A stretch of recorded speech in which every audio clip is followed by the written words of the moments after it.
भारतीय डेलीगेशन शशि थरूर और कांग्रेस ऑपरेशन सिंदूर के बाद खूब चर्चाओं में है। दरअसल कांग्रेस नेता शशि थरूर इस समय सर्वदलीय डेलीगेशन का अमेरिका में नेतृत्व कर रहे हैं। इस दौरान उन्होंने एक बयान दिया जिसको लेकर उनकी ही पार्टी के नेताओं ने उन्हें टारगेट करना शुरू कर दिया। हालांकि अब थरूर ने अपनी ही पार्टी के नेताओं को करारा जवाब दिया है। क्या है वो जवाब और कांग्रेस नेताओं ने क्या आलोचना की है, आपको बताते हैं। लेकिन सवाल यह है कि क्या 2026 के केरल विधानसभा चुनाव को देखते हुए कांग्रेस पार्टी जानबूझकर शशि थरूर को साइडलाइन कर रही है या माजरा कुछ और है? चलिए जानते हैं। नमस्कार, मैं हूं मंटू कुमार और आप देख रहे हैं खबर फास्ट का डिजिटल प्लेटफॉर्म। पिछले कुछ महीनों से शशि थरूर और कांग्रेस पार्टी के बीच तनाव की खबरें सुर्खियों में हैं। हाल ही में थरूर ने पनामा में एक भारतीय डायस्पोरा इवेंट में मोदी सरकार की तारीफ की, खासकर 2016 के सर्जिकल स्ट्राइक और ऑपरेशन सिंदूर को लेकर। उन्होंने कहा कि भारत ने पहली बार एलओसी और अंतर्राष्ट्रीय सीमा पार करके आतंकवाद के खिलाफ कार्रवाई की।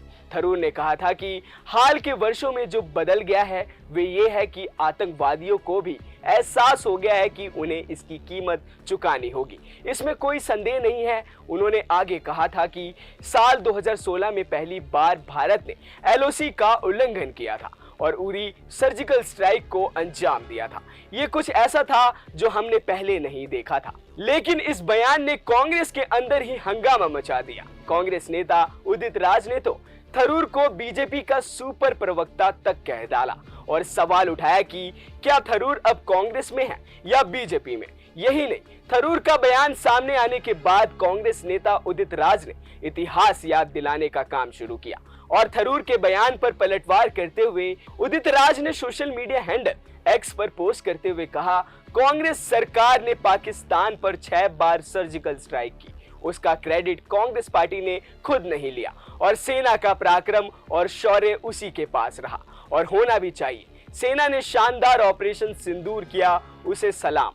बीजेपी ने कौन सी सर्जिकल स्ट्राइक की जिसका वो प्रचार कर रही है? अब आपको बताते हैं कि कांग्रेस की तरफ से लगाए गए आरोपों पर शशि थरूर ने क्या कहा। थरूर ने इन आलोचनाओं का जवाब बड़े ही बेबाक अंदाज में दिया। एक एक्सपोज में उन्होंने लिखा कि आलोचक और ट्रोल्स जैसा ठीक समझे कह सकते हैं, मैं वही कहता हूं जो मुझे सही लगता है। उन्होंने ये भी साफ किया कि वे कांग्रेस के वफादार सिपाही हैं और बीजेपी के हिंदुत्व एजेंडे का समर्थन नहीं करते। थरूर ने पहले कहा था कि अगर कोई सरकार अच्छा काम करती है तो उसकी तारीफ करनी चाहिए और अगर गलत करती है तो आलोचना। लेकिन उनकी ये बिपार्टीशनशिप वाली सोच कांग्रेस के कुछ नेताओं को रास नहीं आ रही। अब बड़ा सवाल यह है कि क्या कांग्रेस वाकई शशि थरूर को साइडलाइन कर रही है? 2026 में केरल विधानसभा चुनाव होने हैं और कांग्रेस वहां एलडीएफ सरकार को हराने के लिए जी जान लगाए हुए है। लेकिन थरूर के हालिया बयानों ने पार्टी के लिए मुश्किलें खड़ी कर दी हैं। कुछ सूत्रों का कहना है कि थरूर ने लक्ष्मण रेखा पार कर ली है और पार्टी नेतृत्व ने उन्हें सख्त संदेश दिया है कि व्यक्तिगत राय की बजाय पार्टी लाइन का पालन करें। इसके अलावा ऑपरेशन सिंदूर के लिए भारत सरकार की मल्टी पार्टी डेलीगेशन में थरूर को शामिल करने पर भी कांग्रेस ने आपत्ति जताई थी क्योंकि उनका नाम पार्टी की लिस्ट में नहीं था। क्या थरूर का कांग्रेस के साथ रिश्ता टूटने की कगार पर है? कुछ लोग कह रहे हैं कि थरूर बीजेपी की तरफ जा सकते हैं, लेकिन उनके करीबी सूत्रों का कहना है कि वे कांग्रेस छोड़ने वाले नहीं हैं। फिर भी अगर पार्टी उन्हें और किनारा करती है तो वे धीरे धीरे राजनीति से फीके पड़ सकते हैं। थरूर ने खुद कहा है कि अगर पार्टी उनकी लोकप्रियता का फायदा नहीं उठाना चाहती तो उनके पास अपने काम है। इसके साथ ही थरूर ने 2022 में कांग्रेस अध्यक्ष का चुनाव लड़ा था जिसमें वे मल्लिकार्जुन खड़गे से हार गए थे और तब से कुछ नेताओं के साथ उनके रिश्ते तनावपूर्ण हैं। कांग्रेस के आरोपों और शशि थरूर के जवाब पर आप क्या सोचते हैं? हमें कमेंट बॉक्स में जरूर बताएं। अभी के लिए बस इतना ही।